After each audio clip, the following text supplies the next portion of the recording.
Hi everyone, it is Samantha here from Samantha Sutherland Art and Books. Happy New Year. I hope you had a lovely evening, however you saw in the new year. I ate wine gums and watched The Da Vinci Code again for the umpteenth time because I really like the film. I also did some reading before and after the film, and the book that I finished is Alice Oswald's The Thing in the Gap-Stone Stile. I wanted to let you know what I thought about this book. So I'm just popping on literally to give my little view about what I think of the book, because I'm hoping to do a full-on, I've got a book tag challenge I need to record a video for, which will be next week now, and also a haul video because I'm waiting for things to be delivered and they should be here all by the middle of next week. So hopefully, anyway, fingers crossed, you know, what with Royal Mail and such. So yes, and then obviously Poetry Thursday next week. And no, I haven't picked Poetry Thursday for this week yet. I've got a couple of contenders. But yes, what I'm here to talk about right now is this book by Alice Oswald. This was her first published collection of poetry. I think it was published in '96, if I remember my notes correctly, because I can't quite remember what I wrote. And I bought this one because I wanted to start with her first book to see what I thought of her, because I thought maybe she's not my cup of tea, or maybe it's not really what I like to read, because I do absolutely love poetry. I read lots of different types of poetry. I am so glad I bought this book. This is probably my most favourite book of poetry that I've ever read for a very, very long time. There are many poems that I really liked. Some of these page flags are actually to do with words I wanted to look up because I didn't know what they were. But yes, most of these are actually poems that I want to go back and read again.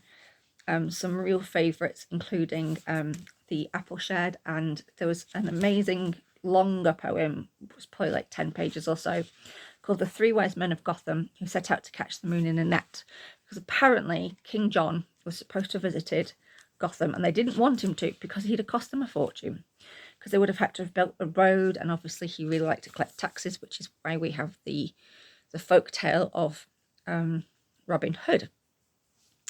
And when they were asked what they were doing, what their behaviour was, they're like, we're catching the moon in a net, you know, because they thought it was quite normal.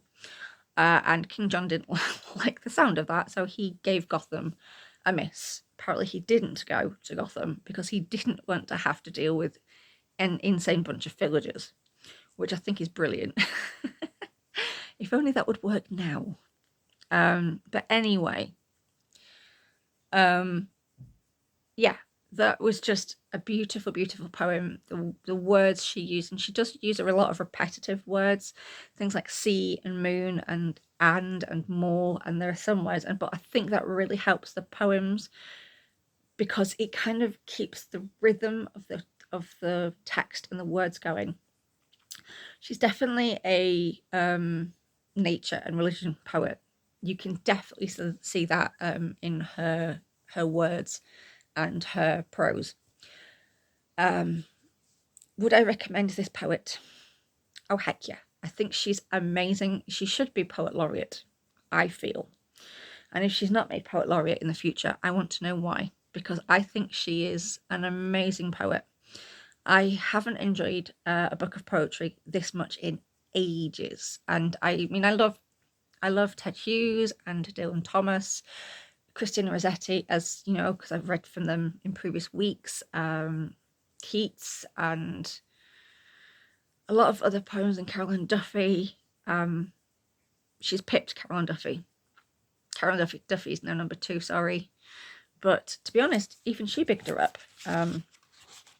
The wonderful Alice Oswald, who, by rights, should be winning every prize going this year, Carol Ann Duffy. All right, the number one. They've taken number one together. I can't choose between the two. I love both poets. But if I was going to pick a number one favourite poet, I think ever, it would be the contemporary poet Alice Oswald. Her, you know, her words in kind of describing things really puts in your mind a picture of what she's describing. You know, there was one poem I absolutely loved, which was actually the poem to do with this book that the title comes from. And it's just, you know, I dropped hankies cut from a cloth of hills and beat gold under fields for the sun to pick out a patch. She's talking about peak striding each step a viaduct. It's quite obviously, if you have grown up in an area like Lancashire or Yorkshire, where the mills used to be quite prevalent, you can kind of see that in her prose. And you can kind of imagine the history of a place from how she's described it. And just those few words, it just really puts you in mind. That puts me in mind of things like the old cloth mills. And I just think it's absolutely stunning. And her poetry is Moorish. I could read this again tomorrow if I wasn't having to go out and do something. I would probably be able to read this in one sitting next time. It's 56 pages long. It's not a very particularly long book, but I like that. And also, to be honest, not reading it all in one go, I think it helped me to savour the poems a little bit more. I absolutely adore this poem so much that I have ordered another one of her books, which is Memorial, which apparently it's not a retelling of the Iliad, but it's as telling from the point of view of the dead in the Iliad, which I find fascinating. So I can't wait to read that.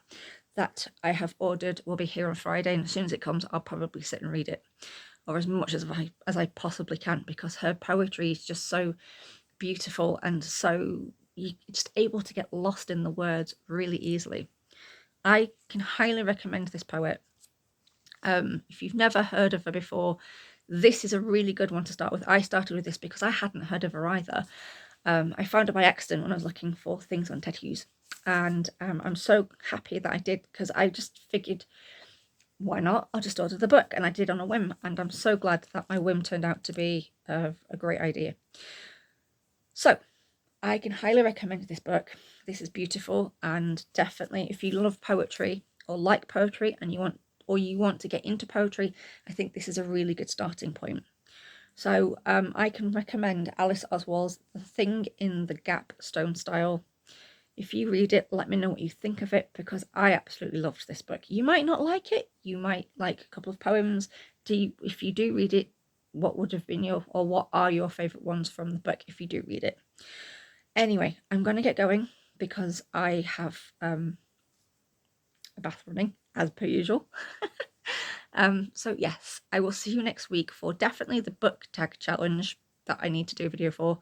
Hopefully a haul video, and for Poetry Thursday. You're going to be sick of seeing me probably next week. So until then, I'm going to put this down. Until the next time, I will see you later. Stay cozy, stay warm, happy reading, and enjoy the rest of your week. Again, Happy New Year, and I'll see you again very soon. Thank you for spending this little bit of time with me. I'll see you later. Bye-bye, everyone.